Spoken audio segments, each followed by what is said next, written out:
Welcome to Blank Mind Crafting. I'm your host, Charles.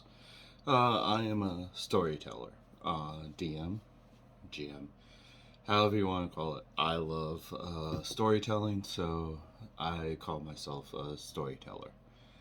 So today we will be talking about fundamentals of storytelling. I have like scripts, I have different things to show you, but for all in all purposes, this is just the basis of storytelling. So, bottom line fundamentals. I got my coffee, so let's dive in. And don't forget to hit that like button and subscribe to the channel for more videos every Tuesday and Thursday uploaded. So, the fundamentals. Do you have a piece of paper? Writing, typing, whatever you want. Take notes. Uh, and let me know in the comments what you think. So, what are the fundamentals of all storytelling in college English, whether you're in middle school to even into uh, what we say uh, adulthood, maybe. um, even though maybe none of us have hit adulthood. So, um, we want to look at the fundamentals: the who, the what, when, how, and why. The, the five basic fundamentals. Um, and each fundamental goes with each one, but we're going to go into step by step with each fundamental. So, and all stories have bases of this. All stories. If you look at any classic, any modern, any future ones, they will always have these basic foundations. So, let's get to the first step is the who. So, in storytelling, GMing, you're going to be campaigning, so you need to know who it is. And the who, not the band. The band's great, but this is not the band. This is the who, and the most important part of your story. Because if you know who it is, then your players will know who to face or who to go after. So this is the villain of your story. This is your whole compass of what you want your heroes to accomplish. Do you want them to face this massive evil king, or if it's like a one shot, you know, save the maiden from the dragon, you know. So, and then it's also NPCs and that your campaign and everything. But what I'm trying to tell you is that through all this, the who is your antagonist in the campaign. Does that make sense? Hopefully that makes sense.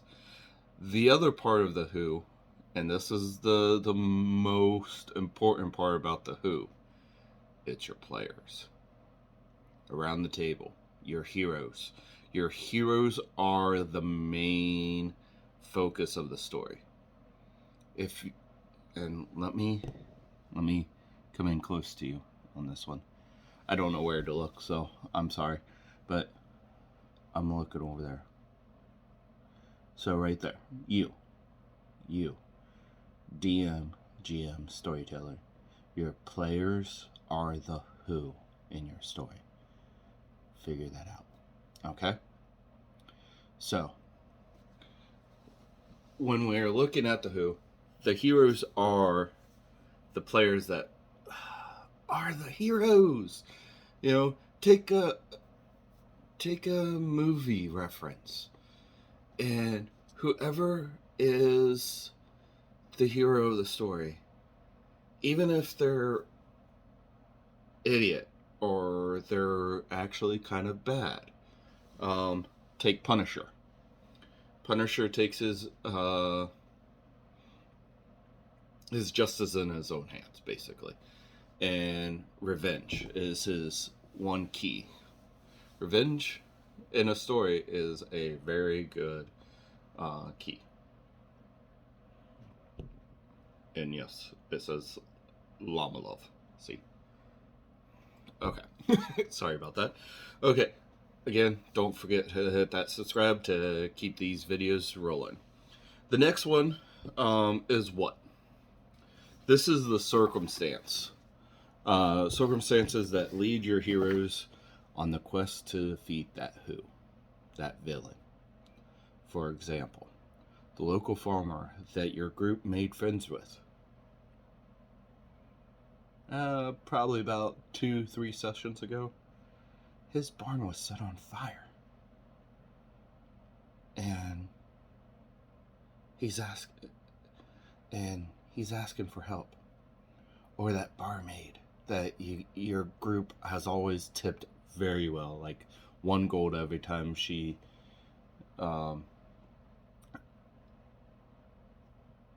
helps you out, gives you extra beer, gives you different things, and they ask you for help. This is the what? What's happening in the world? What's going on in your world? Is it chaos? Is it harmony and something to disrupt that harmony? That's the what. What is going on in your campaign? Then the win. Win is simple, but it's also necessary, people. Win is necessary. Because this is the time, your campaign. Not when your players and you meet and have snacks and play. No, this is the time of your campaign. The era, the date. Okay, if you're running 17th century mid-December vampire game, your players know mid-December it's going to be cold, but you're vampires, so cold doesn't really affect you, but your players need to dress accordingly.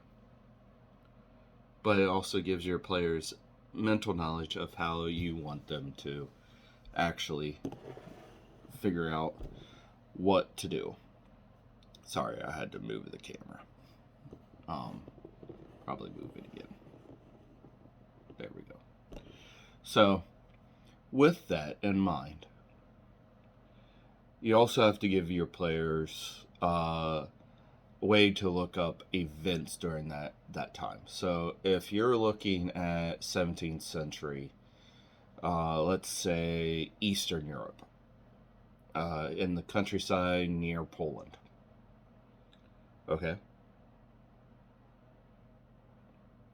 Your players can go and look at the location. That's where we jump into the where. It's location. So when and where go really hand in hand, because you're looking at dates, you're looking at locations, you're looking at what is happening in the 17th century countryside of Poland. Where does your so we already have our win. So where is this story happening? Where does the villain live? Where does your NPC start their lives? Where does your players start? Do they start in villages outside of Poland? Maybe Russia, maybe Norway, England. Maybe they come from Africa or Asia. But the travel of where they're going is that countryside to start their adventure. So that's their when and where. And if you're playing a fantasy game, style game like D&D, Hero Quest, you need the when and where, but I draw a map. This is where. I'm gonna pull it up so you can see. This is the map I drew for my players. This is the where. Different areas. And, you know, that gave them location. Hey, that's what it looks like. Then I added details of what the cities look like.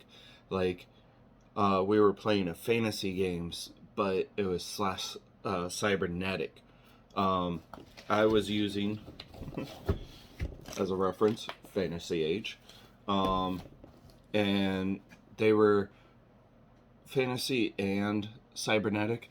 So they ended up, locations were kind of a mix, where you could see a horse-drawn carry right beside a hover bike.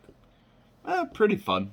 They loved it. So, but what does your cities look like? Where's the locations? You know, some supplements that you have is really great. I tend to not want to do them because I think of my stories in my head and I have to get them out. And the campaign we go through, and we end up somewhere where I didn't expect. So supplements are good. I don't knock them. I've used them.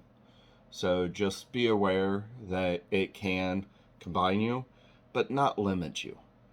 You know, I used Titan's Grave for the Fantasy Age, and that's, you're supposed to run through it. I took snippets of it because I like some of it, but I wanted the story to be original. So don't forget that part. That's a little tidbit. Uh, Before we move on, please hit that subscribe button again, so I can keep doing what I love, keep helping you guys out, and don't forget to hit that comment button and ask me questions. If you have, like, how did you draw that map, or can you show a video on, or explain how you do XYZ? Just write the comment, hit that subscribe button, and let's keep moving on. The last one, and the second most important part of your story, is the how. This covers what the villain is disrupting the normal flow of life. How is the villain doing this? Is the villain manipulating people into what they want? Or is it they are trying to control the undead? You decide. This covers by what means the heroes need to solve the problem and be the heroes of your story. Remember that, storytellers. Please, please, please remember that the heroes are your storyline. If you don't have players coming back to your table, start checking how you're telling your story.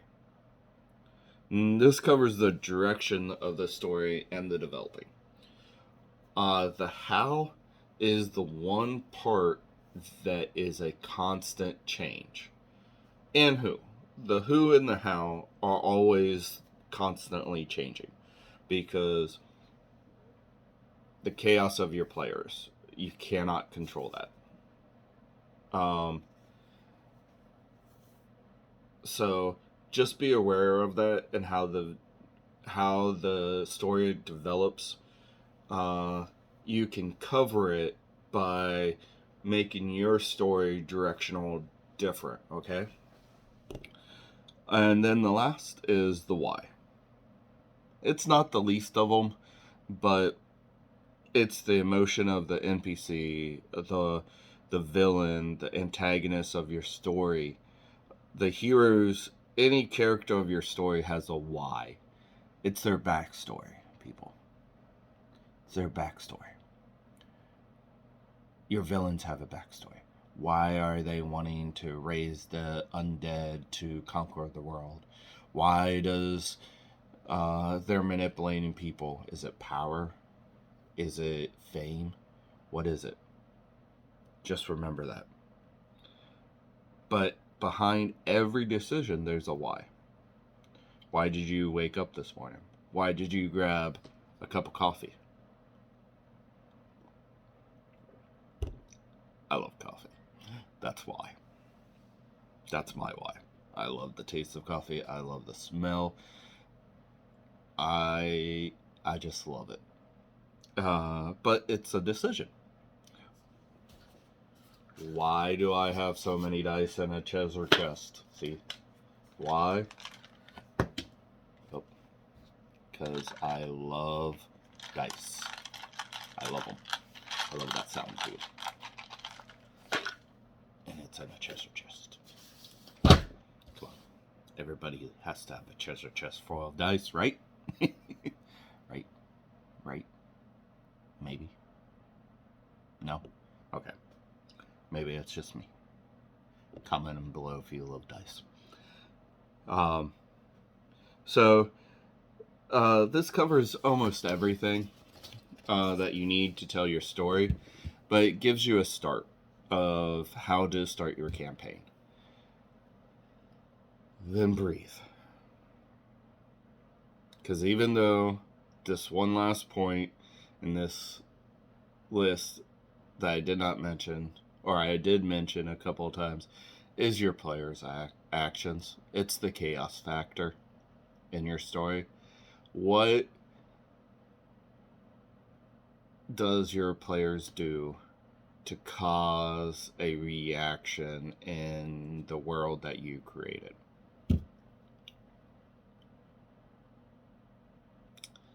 I might have to do another video about that, because chaos factor is too much to go on. So this is the Blank Mind Crafting channel. I'm your host, Charles. Please don't forget to subscribe, and I'll see you next time.